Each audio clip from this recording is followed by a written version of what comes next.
വിശപ്പ്, വീട്, വിദ്യാഭ്യാസം, ഓരോ മനുഷ്യന്റെയും ബേസിക് ഫീലിങ്സ്.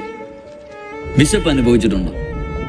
ഒന്നോ രണ്ടോ നേരത്തെയല്ല, മാസങ്ങളോളം അടപ്പെങ്ങനെ പുകയുമെന്നോർത്ത് പട്ടിണിയുടെ വേദന അനുഭവിക്കുന്ന ഒരുപാട് അമ്മമാരെ കാട്ടിത്തരാം. വീടൊരു മനുഷ്യന്റെ വികാരമാണ്. ഒരായുസിന്റെ വേർപ്പിന്റെ വില അതിനുണ്ട്. കൺമുമ്പിൽ അത് നഷ്ടപ്പെട്ട് വിറയലോടെ നിൽക്കുന്ന കുറെ അപ്പന്മാരുടെ ചങ്കിടിപ്പിന്റെ സ്വരം ഇവിടെ വന്നാൽ കേൾക്കാം. നിർബന്ധവും സൗജന്യമായ വിദ്യാഭ്യാസം എന്നൊക്കെ നിയമമുണ്ട്. എല്ലാ വർഷവും 3 മാസത്തോളം സ്കൂളിൽ പോകാൻ പറ്റാതെ ബുക്കും ബാഗുമൊക്കെ വെള്ളത്തിൽ ഒലിച്ചു പോകുന്നത് കണ്ടു നിൽക്കുന്ന കുറെ കുഞ്ഞുങ്ങൾ ഇവിടെ വന്നാൽ കാണാം. തീരദേശ ജനതയെന്നും മത്സ്യത്തൊഴിലാളികളെന്നും കടലിന്റെ മക്കളെന്നൊക്കെ വിളിക്കുന്ന ഒരു ജനതയുടെ എല്ലാ വർഷവും അരങ്ങേറുന്ന ദുരന്തത്തിന്റെ സംഭവ കഥയാണ്. കടൽ കയറി ദുരിതത്തിലായിരിക്കുന്ന തെക്കേ ചെല്ലാനം മുതൽ ഫോർട്ട് കൊച്ചി വരെയുള്ള ജനങ്ങളായ ഞങ്ങൾ ഒറ്റക്കെട്ടായി ഞങ്ങളുടെ സ്വര ഉയരാൻ പോവുകയാണ്. ഈ വരുന്ന വെള്ളിയാഴ്ച വൈകുന്നേരം തോപ്പുംപടിയിലേക്ക് ഒരു നാട് മുഴുവൻ നഗരത്തിലേക്ക് ഇറങ്ങാൻ പോവുകയാണ്.